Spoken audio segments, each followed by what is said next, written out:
Bismillahirrahmanirrahim. Assalamualaikum warahmatullahi wabarakatuh. Bismillahirrahmanirrahim. Alhamdulillahillazi arsala rasulahu bil huda wa dinil haq liyudhhirahu 'ala dini kullihi wa la kadal katsirun. Asyhadu an la ilaha illallah wa asyhadu anna Muhammadan abduhu wa rasuluh.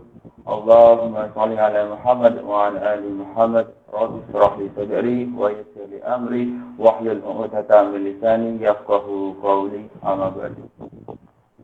Pertama-tama dan yang paling utama, marilah kita panjatkan puji syukur atas kehadirat Allah Subhanahu wa taala yang telah memberikan kita nikmat sehat dan sempat sehingga kita semua walaupun tidak bisa bertemu secara offline masih bisa diberi kesempatan untuk bertemu secara online dalam keadaan yang sehat walafiat.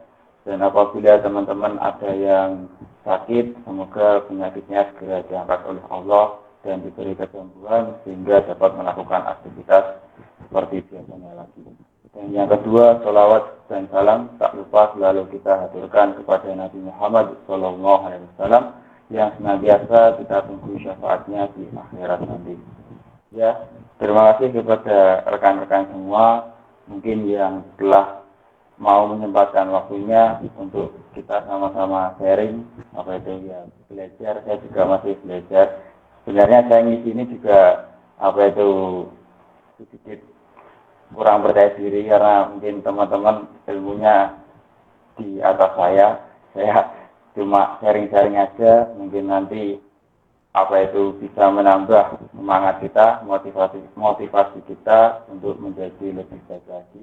Dan benar katanya Mas Raffi tadi, untuk teman-teman mungkin yang sinyalnya bagus dan mempunyai waktu yang senggang untuk bisa mengaktifkan kameranya. Masa saya ngomong sendirian nggak enak. Nanti saya ngantuk dan bisa dinyalakan. Ya, terima kasih Mbak Faiza. Mungkin yang lain bisa menyalakan on kameranya. Oke, langsung saja. Bentar saya mau.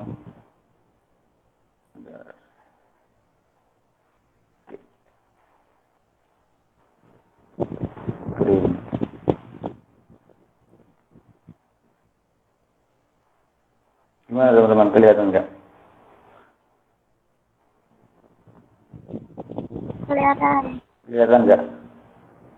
Kelihatan. Oke. Ya, di sini pada kesempatan kali ini kita sharing-sharing aja. Mungkin teman-teman sudah banyak mendengar kajian tentang temanya yaitu peran anak muda untuk Islam.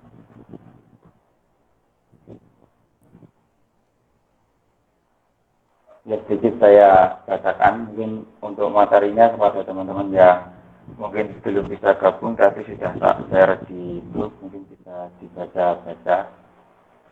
Ya, di dalam Al-Quran pemuda disebut dengan faton, misalnya sebutan faton ya qaululahu Ibrahim untuk Nabi Ibrahim muda yang ketika itu sedang dicari oleh Raja Namrud karena dituduh menghancurkan patung-patung berhala.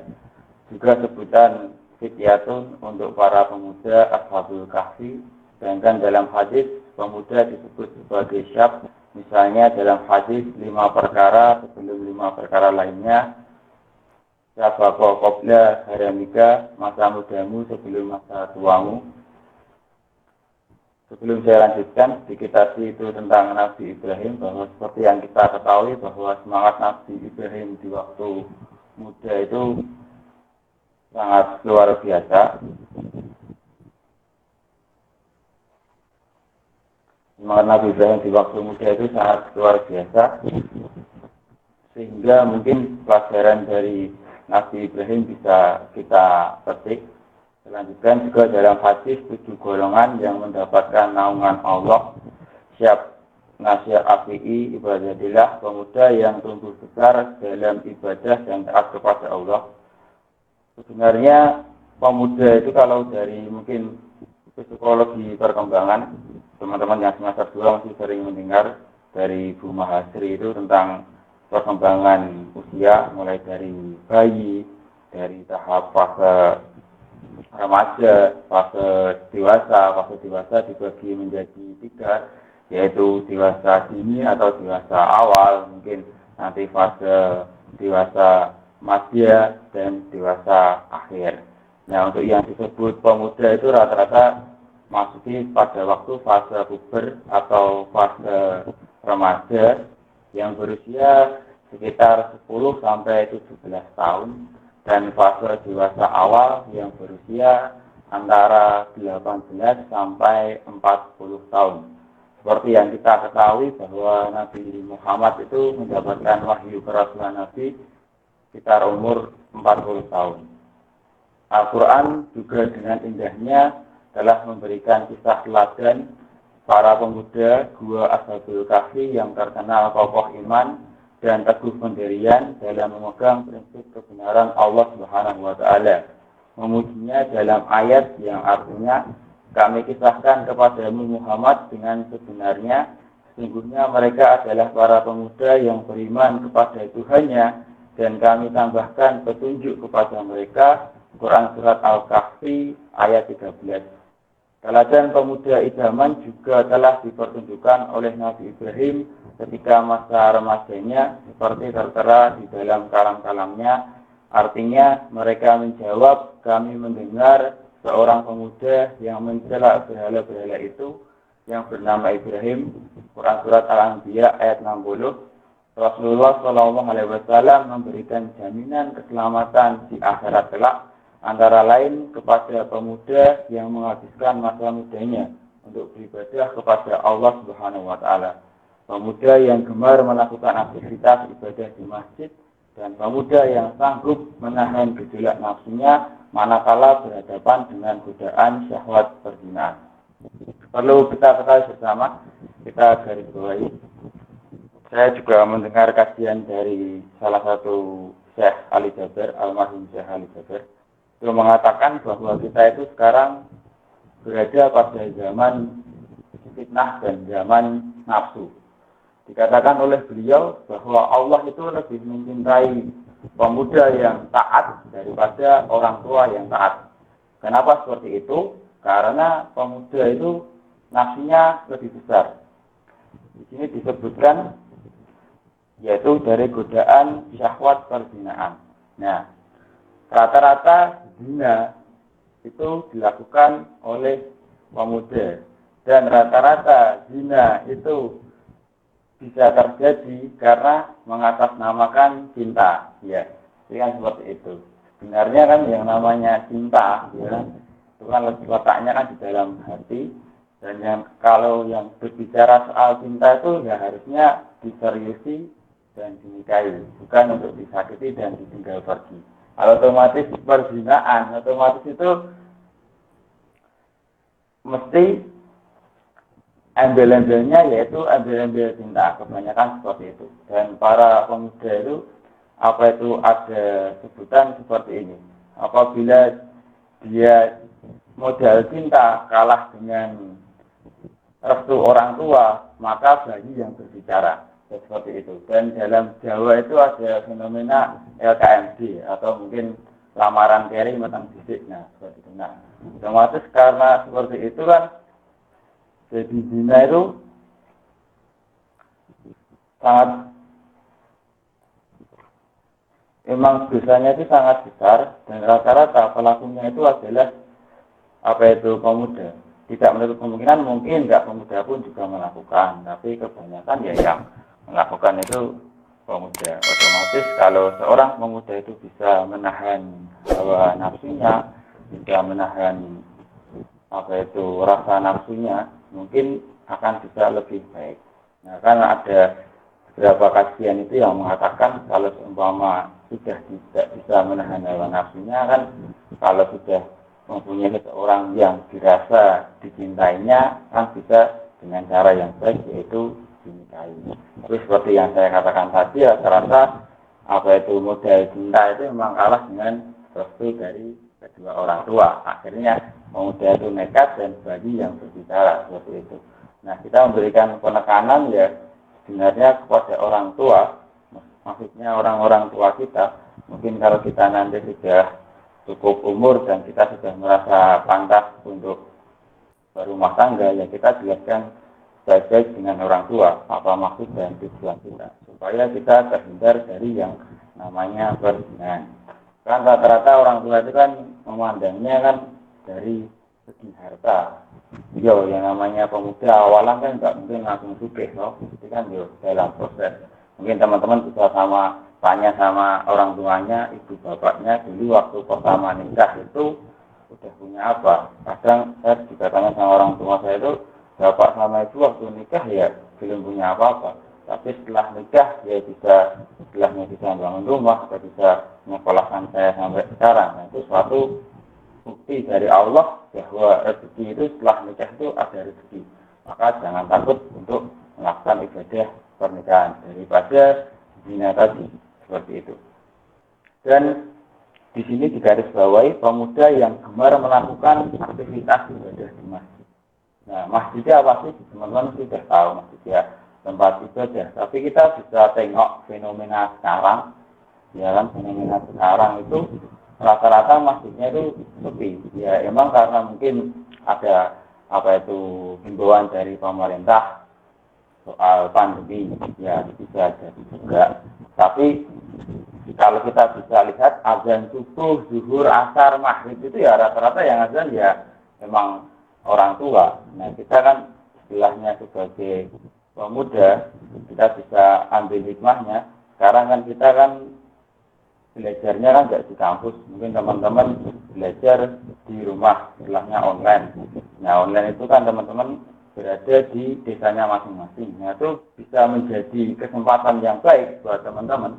Jadi teman-teman itu belajar kuliah itu tidak hanya cuma teori, tapi ya harus kita amalkan dengan tindakan. Karena ada patah yang bilang itu menurut saya, mahasiswa atau pemuda itu mempunyai banyak pemikiran, tetapi kalau pemikiran itu hanya sebatas pemikiran dan tidak diapresiasikan dengan tindakan, maka hanya akan menjadi sebuah angan-angan.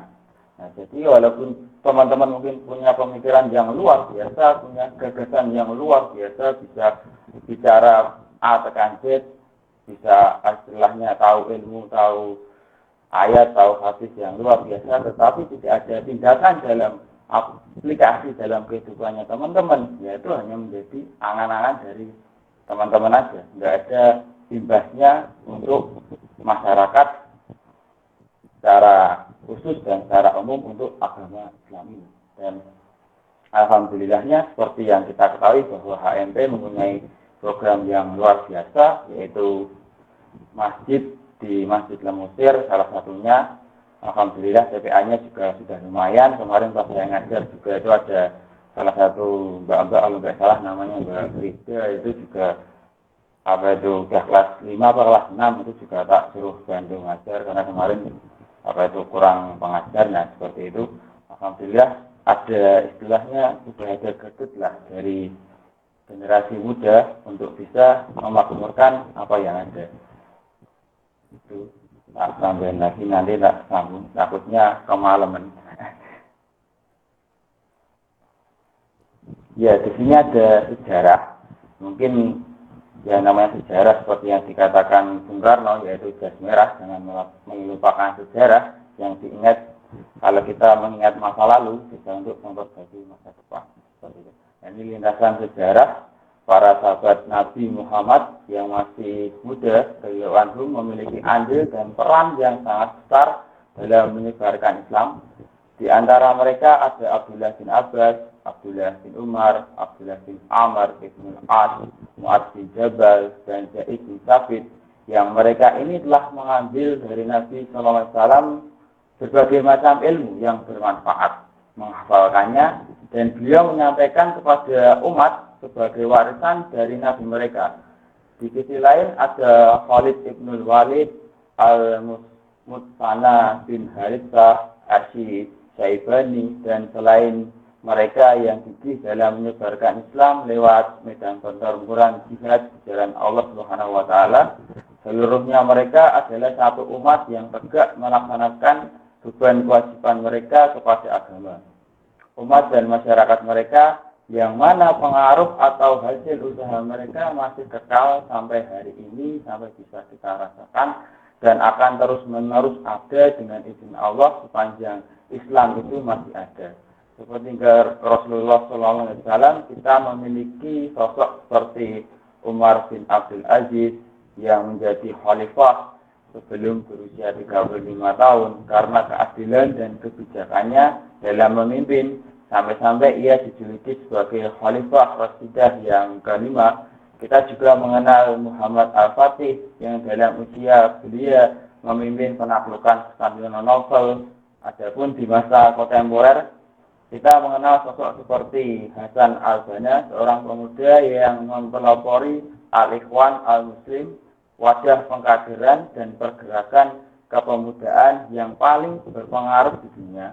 Peran pemuda juga bisa kita lihat dalam gerakan mahasiswa di Mesir, Perang 1946 melawan hegemoni Inggris di Yunani, mungkin itu di Cina juga, dan tidak kalah penting di Indonesia. Kita mengenal sosok Soekarno dan tokoh-tokoh pergerakan pemuda di Indonesia pada zaman pra-kemerdekaan. Sebut juga misalnya SDI, Serikat Dagang Indonesia, Budi Utomo, Perhimpunan Indonesia yang dipelopori oleh Muhammad Hatta, Sumpah Pemuda, dan atau proklamasi kemerdekaan itu sendiri. Peran pemuda berikutnya bisa kita lihat pasca kemerdekaan, khususnya dalam gerakan mahasiswa di Indonesia tahun 1965, 1974, 1978, dan 1998, meruntuhkan rezim Soeharto. Mungkin seperti yang kita ketahui, mahasiswa bisa menduduki gedung MPR seperti itu. Demikian pula gerakan revolusi teranyar di Timur Tengah selama tahun 2011 ini juga dipelopori oleh para pemuda dengan memanfaatkan berbagai sarana teknologi informatika dalam penggalangan opini dan massa. Nah, dari sejarah ini bisa kita lihat bahwa pergerakan pemuda itu seperti yang kita ketahui memang sudah ada sejak zaman Nabi Muhammad SAW sampai sekarang. Nah, kita itu kan, ya mungkin kalau teman-teman dengar saya tadi ngomong mungkin juga sampai itu bosan juga karena tulisannya panjang, saya juga maklumi nanti bisa dibaca-baca lagi. Nah, tapi kita bisa istilahnya mengambil garis bawah dari lintasan sejarah bahwa sejarah itu ya sesuatu yang sudah pernah terjadi, nyata, real, bukan hoax, bukan omong kosong. Itu memang benar-benar begitu terjadi seperti itu. Faktanya itu ada, bukti tertulisnya, bukti otentiknya itu ada. Nah, kita sebagai generasi berikutnya memandang sebuah sejarah itu ya, oh kalau dulu itu ada seperti ini, kejadian seperti ini, ada seperti ini. Berarti kalau kita sekarang, kalau bisa ya lebih baik dari istilahnya sejarah-sejarah yang ada atau perjuangan-perjuangan yang ada. Istilahnya kita bisa memberikan suatu perubahan sesuai dengan zaman yang kita alami. Nah, setiap zaman berbeda-beda, caranya juga berbeda-beda. Prioritas tugas pemuda merupakan fase untuk memberi dan mencurahkan segenap tenaga dan kemampuan untuk memikul segala beban. Karena itu, pemikul panji-panji dakwah dari salah sejak terbitnya Fadlul Islam adalah para pemuda. Sesungguhnya mereka adalah pemuda-pemuda yang beriman kepada Tuhannya, dan kami beri mereka bimbingan lebih banyak lagi. Quran Surat Al-Kahfi ayat 13. Dengan kata lain, pemuda muslim mempunyai tugas yang berat dan kewajiban yang besar terhadap diri, agama, dan umatnya. Suatu kewajiban yang akan menyikap eksistensinya. Ya, memang pemuda itu mempunyai tugas yang sangat berat. Ya, tugas berat itu berat bukan berarti susah, berat bukan berarti tidak mungkin. Bisa kita laksanakan kalau kita istilahnya mempunyai semangat untuk melaksanakan tugas seperti itu. Istilahnya itu kan tugas secara umum. Kalau kita secara simpelnya ya kita mulai dari diri kita sendiri. Jadi perubahan itu yang bisa kita rasakan ya dari diri kita sendiri. Contohnya simpel ya seperti ini tadi. Kita kumpul jam 8 ya Mas Rafi, jam 8. Acara jam 8. Nah, itu kalau bisa ya istilahnya kita masuk ke dalam room ini ya sebelum jam 8.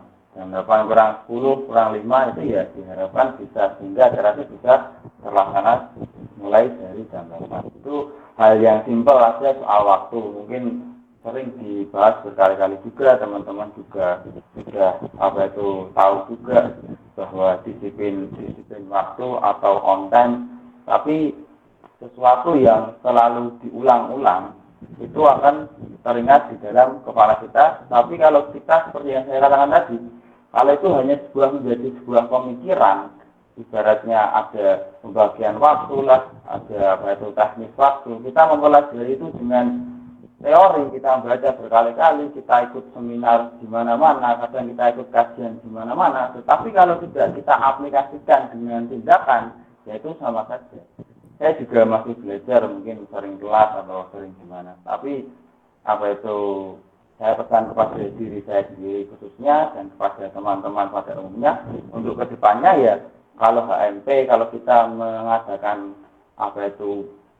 suatu kegiatan ya harus tepat waktu, setelahnya harus on time. Kalau waktunya jam 8 ya sebelum jam 8 kita mulai seperti itu. Karena mungkin di negara-negara maju, sebut saja contoh seperti Jepang, dia kerja mulai jam 8 ya jam 8 kurang 5 menit harus kumpul. Dia masuk jam 8 pas itu dianggap telat. Seperti itu, ada sanksi yang tegas yang diberikan dari pihak perusahaan. Seperti itu. Nah, kalau dalam organisasi kita kan masih ada toleransi, Mas Raffi tadi masih istilahnya ada himbauan kepada teman-teman yang dari bidang-bidang yang lain untuk bisa menghubungi teman-temannya, itu masih ada toleransi. Tapi kedepannya ya saya berharap kita lebih baik lagi, karena kita ya hampir 6 bulan setengah periode sudah istilahnya bersama-sama, dan untuk periode yang setengahnya lagi saya berharap kepada diri saya sendiri pada khususnya dan kepada teman-teman pada umumnya untuk masalah waktu, karena pemuda itu biasanya yaitu masalahnya di Indonesia itu yang kurang disiplin ya waktu.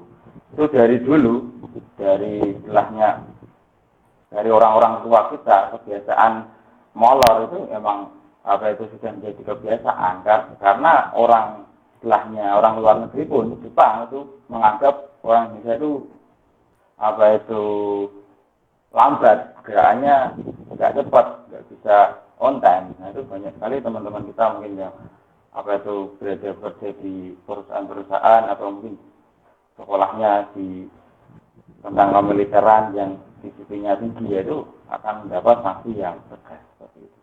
Mungkin bisa apa yang saya katakan bisa sedikit lah walaupun memang materi ini masuk apa enggaknya, yang penting nanti setelah kajian ini saya harapkan diri saya sendiri dan teman-teman ada sedikit lah perubahan untuk kedepannya menjadi lebih baik lagi. Karena seperti yang dikatakan Mas Eko, di sini kita sama-sama belajar, kita sama-sama membenahi diri, kita sama-sama koreksi, dan yang namanya belajar itu ya harus ada hasilnya, harus ada tindakannya, jangan cuma belajar tok, mau buku tok, mau teori tapi nggak dipraktekkan atau nggak ada tindakan ya sama aja kan jadi angan-angan tok ya seperti itu.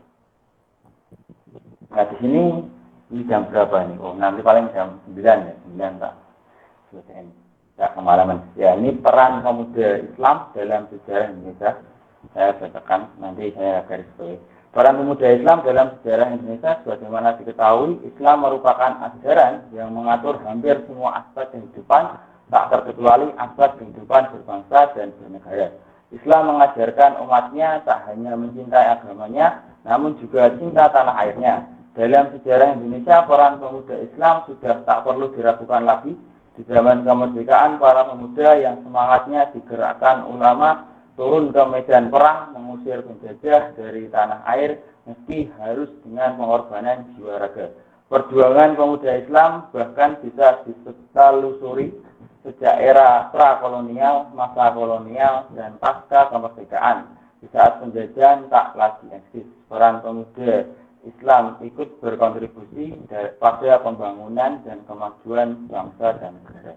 Seperti yang teman-teman mungkin sudah pelajari lah dari SD sampai sekarang tentang sejarah, bahwa pemuda itu mempunyai peranan yang penting bagi terciptanya kemerdekaan di negara ini. Perjuangannya ya luar biasa seperti itu sejarahnya.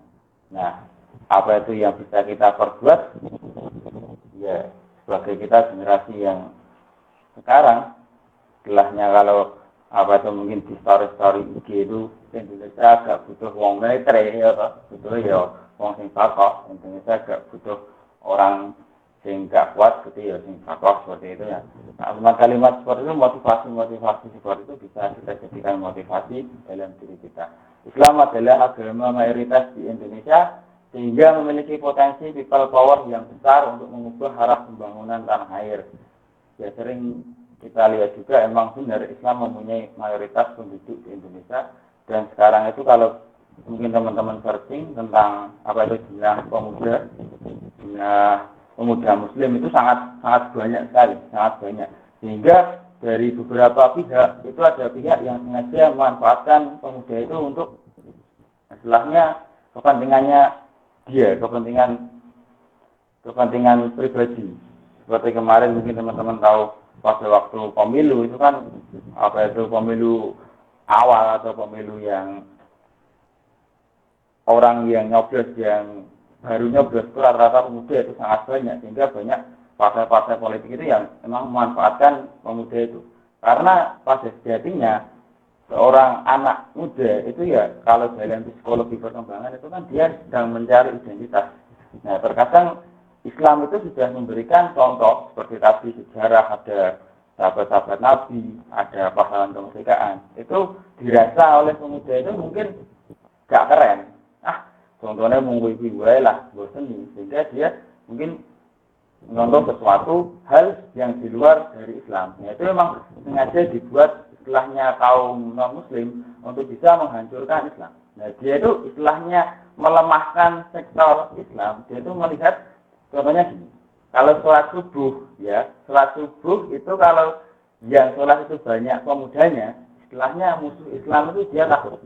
Sholat maghrib aja gitu ya, maghrib atau isya, yang sholat itu banyak pemudanya dia takut. Tapi kalau yang sholat itu bah-bah, yang sepuh, ya unak-unak, gue tekan seperti itu, dia itu senang. Karena mungkin pemudanya itu diarahkan ke hal-hal yang lain.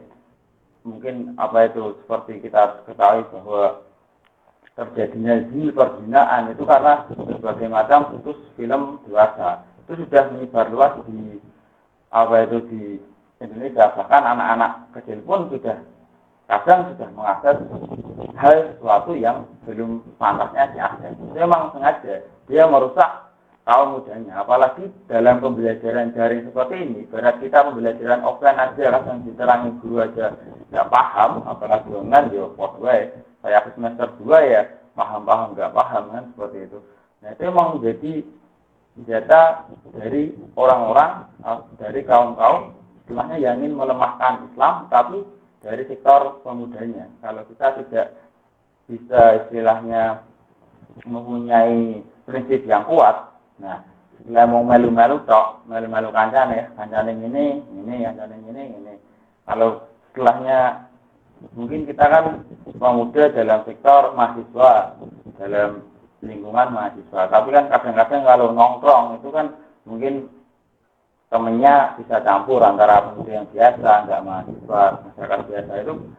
Sekarang itu muncul sering biasanya kayak minum-minuman keras atau kayak ngerokok. Sebenarnya ngerokok itu ya istilahnya tergantung pribadinya masing-masing harus seperti itu. Tapi terkadang pemuda itu istilahnya di kompor-kompor itu mudah. Wah, gak ngobrol, hanci lah. Gak ngobrol, gak ngerokok, gak mau lenang. Nah, seperti itu bisa menimbulkan emosinya pemuda. Memang pada hakikatnya usia seperti itu emosinya memang labil sehingga dia bisa terpengaruh. Nah, alhamdulillahnya dari mungkin berbagai macam teman-teman sudah bisa apa itu di tempatnya masing-masing. Saya juga sedikit-sedikit kan mengikuti historinya teman-teman. Mungkin ada yang sebagai aktivis masjid, sebagai aktivis TPA atau sebagai aktivis sosial lainnya. Itu sangat bagus. Mungkin kan bisa dijaring-jaringkan kepada teman-teman yang lain. Karena pada istilahnya setiap tempat itu mempunyai karakter yang berbeda-beda. Dan mungkin kan bisa ada Mbak Dileha, di tempatnya Mbak Dileha, atau di tempatnya Mas Rafi, di tempatnya Mbak Faiza. Itu beda-beda modelnya. Nah, itu nanti kalau kita istilahnya bisa ketemu, mungkin ngobrol itu selain ngobrol hal-hal yang istilahnya hal yang terkadang ya nggak penting, ya bisa kita sharing-sharing tentang gimana sih kalau di tempatmu mau bisa melakukan hal seperti ini, di tempat saya kok belum bisa. Nah itu sama-sama bisa diaplikasikan sedikit-sedikit di tempat kita masing-masing seperti itu. Ada 3 skill yang sebaiknya dimiliki oleh pemuda sebagai agen of change dalam masyarakat. Jadi sering kali kita dengar yang namanya agen of change atau agen perubahan.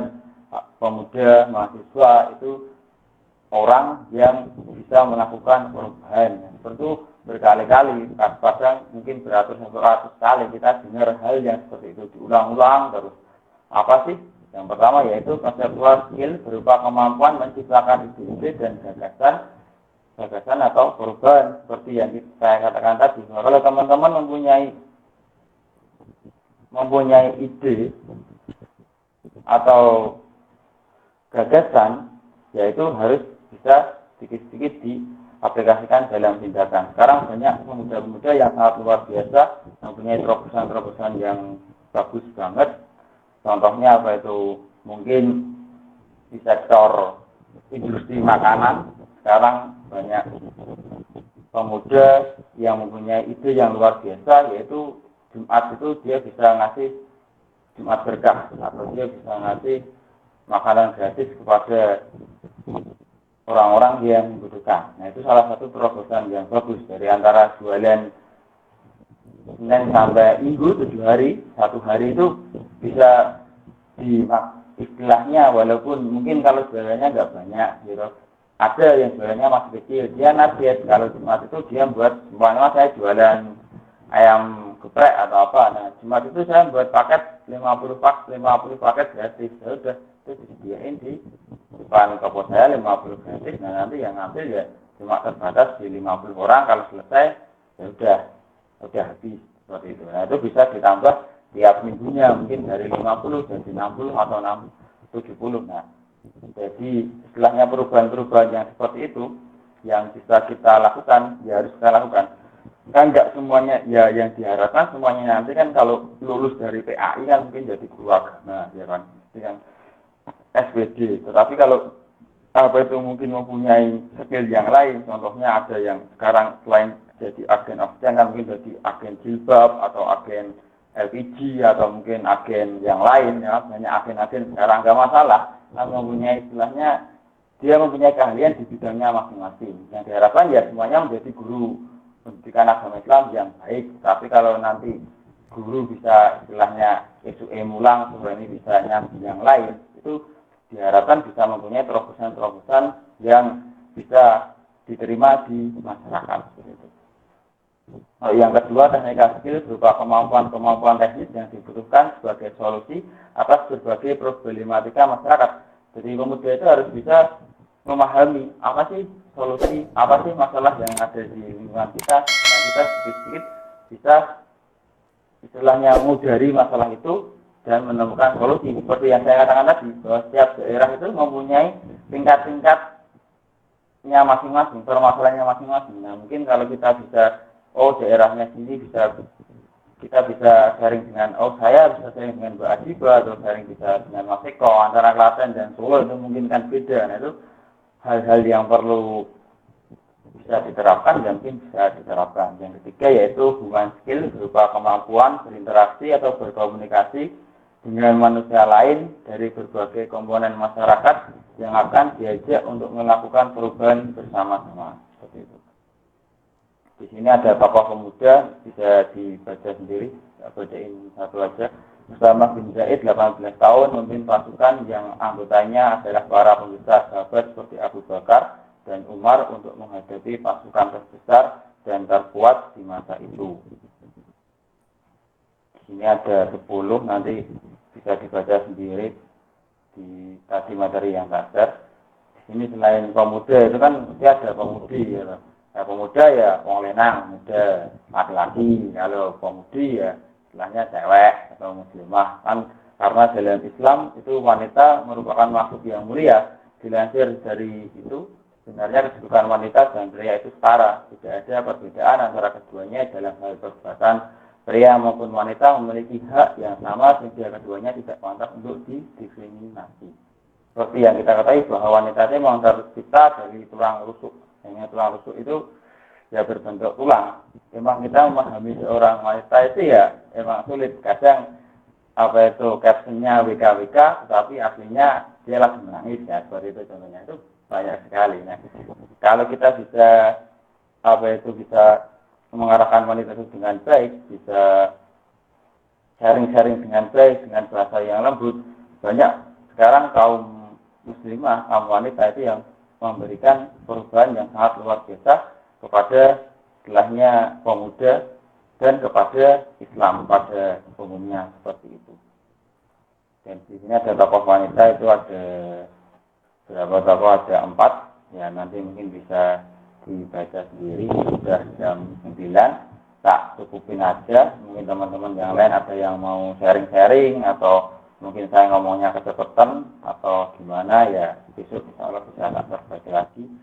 Dan di sini saya berbicara bukan berarti saya menggurui atau lebih pandai atau lebih gimana, enggak, saya juga masih belajar dengan teman-teman. Semoga sedikit apa yang kita tak sampaikan tadi, apa yang sama-sama kita belajar tadi, ada istilahnya ada perubahan mulai dari besok. Sedikitlah, istilahnya bisa terlihat lah tindakan apa yang bisa kita lakukan sebagai pemuda. Bukan hanya pikiran, karena seperti saya katakan tadi, pemikiran tanpa tindakan hanya akan menjadi sebuah angan-angan. Seperti itu. Terima kasih. Waktu tak kembaliin ke Mas Raffi. Mungkin teman-teman ada yang mau tanya. Kalau bisa yang jawab, ya tak jawab. Kalau nggak bisa, saya nggak bisa yang jawab, teman-teman atau mas-mas yang lain, mbak-mbak yang bisa jawab, silakan dijawab, nggak masalah. Monggo teman-teman. Terima kasih.